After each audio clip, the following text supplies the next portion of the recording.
मिलता वोट क्यों नहीं मिलता हम लोगों को? हमारी सरकार क्यों नहीं बनती? की शहादत पर किसी नेता ने बात की? हम लोग नेता विपक्ष कैसे पाते हैं देश खड़े रहे? आप कौन सी बातें कर रहे हैं? डॉलर, जब डॉलर की बात आती है तो सबसे पहले कांग्रेस पार्टी खड़े होकर आनंद दुबे भी कुछ कहना चाह रहे हैं, फिर मैं शहजाद को लेकर आता हूं। डॉली शर्मा को ऑडियो डाउन। आनंद दुबे सब कुछ कर रहा है, ये कह रहे हैं राहुल जी सब कुछ कर रहे हैं, तब भी सरकार नहीं आ पा रही सब कुछ करके। नहीं अमीश भाई, हम यही कह रहे हैं कि हम बार बार सब कुछ कर रहे हैं बट वोट नहीं मिल रहा है, हम बहुमत पे नहीं आ रहे हैं, और कभी कभी तो नेता प्रतिपक्ष नहीं बन पा रहे हैं कितने राज्यों में और कितने देशों में। 14 से 19 हमारे पास नेता प्रतिपक्ष देश में नहीं था, 19 से 24 नहीं था, इस बार कैसे कैसे भाग्य से नेता प्रतिपक्ष मिला है। मतलब जनता हम पर विश्वास नहीं कर पा रही है, तो विश्वास कैसे जीतेंगे? कम से कम हमारे हिंदुओं का सम्मान नहीं कर सकते तो उन्हें अपमानित तो मत करो। 140 करोड़ में से 100 करोड़ हिंदू हैं, हिंदुओं को मत परेशान करो। हिंदू श्राप देगा तो कहीं के नहीं रहेंगे हम सब। ओके, हिंदू अगर श्राप देगा तो कहीं के नहीं रहेंगे, ये एक इंपॉर्टेंट पॉइंट है। ओके अमीश जी, आपके शो में पर इंडिया अलायंस कॉम्प्रोमाइज हो चुका है राहुल गांधी के सोरस कॉम्प्रोमाइज की वजह से। अब देखे ना, सावरकर जी के विषय में इंदिरा जी ने प्रेज किया था ना, और सावरकर जी को कॉम्प्रोमाइज बोल के इंदिरा जी कॉम्प्रोमाइज थी, ये बोला जा रहा है। बताइए, सावरकर जी की प्रशंसा किसने की थी? इंदिरा जी की थी कि नहीं? अच्छा, जिसने विलियम वेडनबर्न को प्रेसिडेंट बनाया, अल्फ्रेड वेब को बनाया, हेनरी कॉटन को बनाया, एओ यूंग को बनाया, वो अंग्रेजों से कॉम्प्रोमाइज नहीं था जिसने यूनियन जैक के तहत जाकर शपथ ली, और जो जेल गया वो कॉम्प्रोमाइज था। पर आखिरी बात, अब मैं चाहता हूं कि एक बार अगर सुभाष चंद्र बोस ने आजादी दिलवाई, अगर भगत सिंह ने आजादी दिलाई, तो वीर सावरकर ने भी आजादी दिलाई। मतलब इसी देश में हो सकता है सावरकर जैसे योद्धा को कोई गद्दार कहे कॉम्प्रोमाइज। पर अमीश जी 10 सेकंड दे दीजिए, अभी एक गेम चेंजर आने वाला है। फैक्ट जी मैं स्वर्गीय बाला साहब ठाकरे जी को शायद आनंद जी जितना मानते उतना ही मैं मानता हूं। आनंद जी, स्वर्गीय बाला साहब ठाकरे, एडवीना ने नेहरू को कॉम्प्रोमाइज करके पार्टीशन कराया। अब बताइए मैडम, क्या नाम, डॉली शर्मा जी, ठाकरे जी सही या ठाकरे जी गलत? बोलिए। आनंद जी का तो स्टैंड पता है हमको। ट्रंप का हिंदुस्तान पर 18% टैरिफ लगाना, वो यूएस सुप्रीम कोर्ट ने स्टे कर दिया है। आप झूठ फैलाना बंद कीजिए। अभी भी आपने बोला 18% एंड 0%, आपको कोई अंदाजा ही नहीं है कि वहां पे स्टे लगने के बाद सब पे 15% है, इसका मतलब इफेक्टिवली 0% है। पर ये देखिए ना, ये आधी अधूरी व्हाट्सएप का जानकारी लेकर आते हैं आपका। मुझे लगता है आपका मीडिया डिपार्टमेंट कॉम्प्रोमाइज। जवाब दीजिए। मुझे लगता है मीडिया डिपार्टमेंट कॉम्प्रोमाइज है। एडवीना ने कॉम्प्रोमाइज किया नेहरू को। This has been said by Bala Saheb Thackeray जी, जो हमारे लिए भगवान की तरह है। आनंद जी गलत बोला बाला साहब जी ने। आनंद जी, बाला साहब ने गलत बोला क्या? आनंद जी, बाला साहब गलत थे क्या?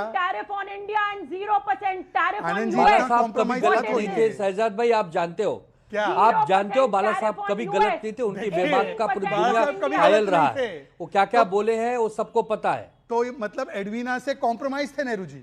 डॉली शर्मा जी, शर्म आनी चाहिए आपको कि आपके नेताओं ने अंग्रेजों के तलवे चाटते चाटते भारत का बंटवारा कर दिया, भारत का पानी दे दिया, भारत का न्यूक्लियर टेक्नोलॉजी दे दिया, भारत के हितों का समझौता कर दिया। और आज भी ये राहुल गांधी, देश का गद्दार कॉम्प्रोमाइज नेता, आज सोरोस के चंदे पर पल के देश से गद्दारी करता है।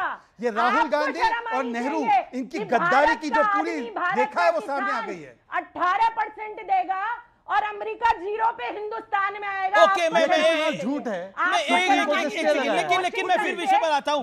नितिन नवीन, बीजेपी प्रेसिडेंट सेड, इतिहास गवाह है कि नेहरू जी ने के सचिवालय और सीआई और अन्य विदेशी एजेंसियों के लिए खुली किताब की तरह था। अब आते हैं इंदिरा गांधी जी पर। शिमला समझौते पर 93,000 सैनिकों को बिना पीओ के लिए छोड़ देना किस कॉम्प्रोमाइज मिशन के तहत किया गया? राजीव गांधी के कॉम्प्रोमाइज मिशन को देखेंगे तो बोफर्स घोटाले में स्वीडिश जांच को रोकते हुए अपने मित्र क्वात्रोची को बचाने का प्रयास किया गया। कुल मिलाकर क्या आपको लगता है, जब आप कॉम्प्रोमाइज प्राइम मिनिस्टर बोलते हैं, जब Congress party compromise prime minister बोलती है, तो कहीं ना कहीं कांग्रेस की कॉम्प्रोमाइज फाइल खुल जाती है और एक्सपोज हो जाती है? अमित जमई मेरे साथ हैं। अमित जमई, आपको भी ऐसा लगता है कि वीर सावरकर जो थे वो कॉम्प्रोमाइज थे और सावरकर की तरह ही मोदी भी कॉम्प्रोमाइज है? देखिए अमीश भाई, मुझे आप थोड़ा सा समय दीजिए, आपने लंबा समय दिया लोगों को।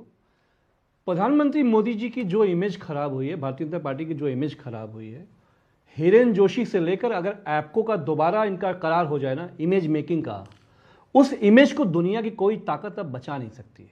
देखिए मुद्दे दो थे। प्रधानमंत्री जी को पार्लियामेंट में आना था, कहना था राहुल गांधी जी मैंने 45 लाख करोड़ की जो डील करी है कृषि के मामले के क्षेत्र में, उसकी डील की बारीकियां ये हैं, इससे देश की ये तरक्की होगी। क्या बुरा हो जाता? वो कहते हैं कि देखो एप्स्टीन फाइल में जो मेरा नाम है, अंबानी जी का जो नाम आ रहा है, हरदीप पुरी जी का जो नाम आ रहा है, हरदीप पुरी के परिवार का एक नाम आ रहा है, मैं नाम नहीं लेना चाहता हूं, हरदीप पुरी का जो नाम आ रहा है, कुछ और ही बोल के कितने लाख करोड़ जेफरी एप्स्टीन ने उस कंपनी में भिजवाए, ये कौन सा रिश्ता है, क्या है, मैं नहीं जानता हूं। जेफरी एप्स्टीन जैसा दुनिया का बदनाम आदमी हमारे देश के प्रधानमंत्री से नाम जुड़ता हो डायरेक्टली इनडायरेक्टली, नहीं जुड़ा, आपको मालूम है ये फर्जी है, नहीं जुड़ा। अमित भाई आप रिस्पॉन्सिबल आदमी हैं, आप जो भी चैनल पे बात बोले रिस्पॉन्सिबली बोले। देखिए बिल्कुल नहीं जुड़ा, बिकॉज देखिए बार बार बिल गेट्स को माफी मांगनी पड़ी, सत्य नहीं हो जाता, अपनी बीवी से माफी मांगनी पड़ी, अपने लोगों से माफी मांगनी पड़ी। देखिए अरे भाई अनिल अंबानी जो इजराइल में डांस की बात कर रहे थे, जिसका नाम आया वो उसके साथ डील करेगा, लेकिन you are talking about prime minister, I want to say that, okay you make your point. देखिए क्योंकि इन्होंने अभी, हालांकि एप्स्टीन में बहुत सारे लोगों का नाम आया including Mahatma Gandhi and Jesus Christ, तो नाम आने से कुछ नहीं। हरदीप पुरी को तो स्नेक बोला है एप्स्टीन ने,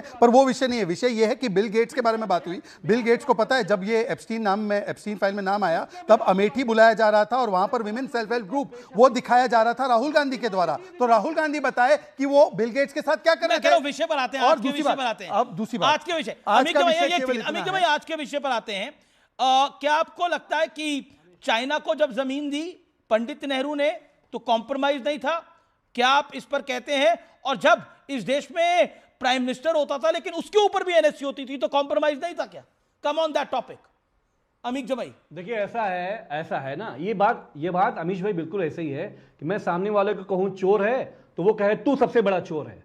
अरे भाई तुम चोर हो, उसका जवाब दो। मतलब आपने ये चोर थे। नेहरू जी का एरा, इसका एरा। पहली बात तो पीयूष गोयल जैसे आदमी को हटा के भारतीय जनता पार्टी में एक से एक बड़े नेता हैं, राजनाथ सिंह जी हैं जो छवि को बचाने के लिए आगे ले जा सकते, उनको ले आइए आगे। Who knows Piyush Goyal? अब आप सुनिए अटल बिहारी वाजपेयी साहब ने नेहरू जी के बारे में क्या कहा। नहीं आप कौन है तय करने वाले? अमित जमाई कल तक आप लेफ्ट की जो है वो झोला उठाकर चलते थे, आज समाजवादी पार्टी का झोला उठाते हो और आप बोल रहे हो पीयूष गोयल कौन है? अरे भाई पीयूष गोयल, आप जब पीयूष गोयल ने जितनी ट्रेड डील कराई ना उतना मिलकर आपके अलायंस ने 70 साल में नहीं कराए। बताइए 37 कंट्रीज के साथ फ्री ट्रेड एग्रीमेंट हुआ, कितना आपने करवाए? और समाजवादी पार्टी तो चाइना को लेकर बहुत कठोर स्टैंड लेती है ना, तो बताइए कि 1962 में किसने सरेंडर किया? जवाहरलाल नेहरू। बताइए United nation security council seat किसने दिया? जवाहरलाल नेहरू। बताइए तिब्बत पर किसने जाने दिया? जवाहरलाल